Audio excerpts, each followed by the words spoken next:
बिस्मिल्लाहिर्रहमानिर्रहीम। अभी जो हम जिस टॉपिक पे बात करने जा रहे हैं वो पिपरसलीन प्लस टेंजोबैक्टम है। इसके मुख्तलिफ ब्रांड्स हैं। टेंजो के नाम से मशहूर है, इस तरह से ग्लोबल का भी एक ब्रांड है जो के नाम से मशहूर है। ये 4.5 और 2.25 इस तरह से ग्राम में आता है।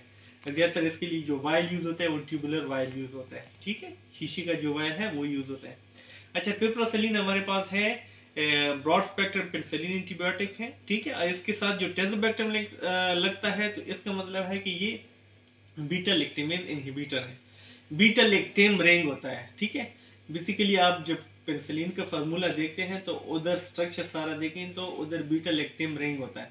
बीटा लैक्टेम रिंग की वजह से इनकी सारी जो है एंटीबायोटिक की एक्टिविटी होती है। चाहे पेनिसिलिन है, चाहे आप सेफलोस्पोरिन को देखें।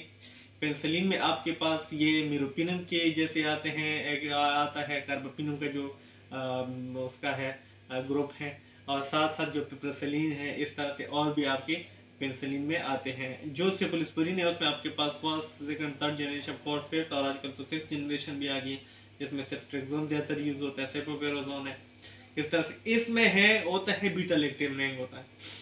बीटा लैक्टेम रिंग ही इनकी एंटीबायोटिक एक्टिविटी के लिए ज़रूरी होते हैं। बीटा लैक्टेम रिंग है एक्टिव है तो आपकी एंटीबायोटिक की एक्टिविटी रहेगी जो किसी भी ऑर्गेनिज्म के खिलाफ, चाहे वो पॉजिटिव चाहे नेगेटिव है, उसकी अपनी अपनी कैरेक्टरिस्टिक है, उसके खिलाफ वो एक्टिव रहेगा और उनको किल या बैक्टीरियोसाइडल या होगा या वो बैक्टीरियोस्टेटिक होगा। ठीक है, अब बीटा लैक्टेमेज जो एंजाइम होता है बैक्टीरिया में, वो जाके क्या करता है, बीटा लैक्टेम जो रिंग है उनको डिस्ट्रॉय कर देता है। ठीक है, जब डिस्ट्रक्शन उसकी होगी तो क्या होगा, उनकी जो एंटीबायोटिक की एक्टिविटी है वो खत्म हो जाती है।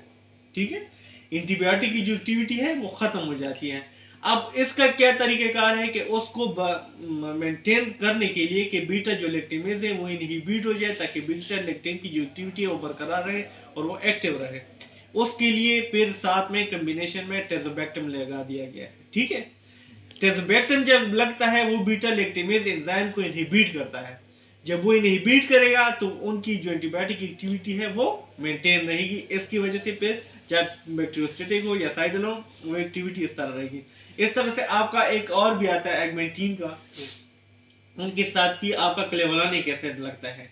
टेंजोबैक्टम या क्लेवोलानिक एसिड का यही है कि वो बीटा लैक्टेमेज इनहिबिटर, एम्पिसिलिन या एमोक्सिसिलिन प्लस क्लेवोलानिक एसिड इस तरह सा है फार्मूला उनका।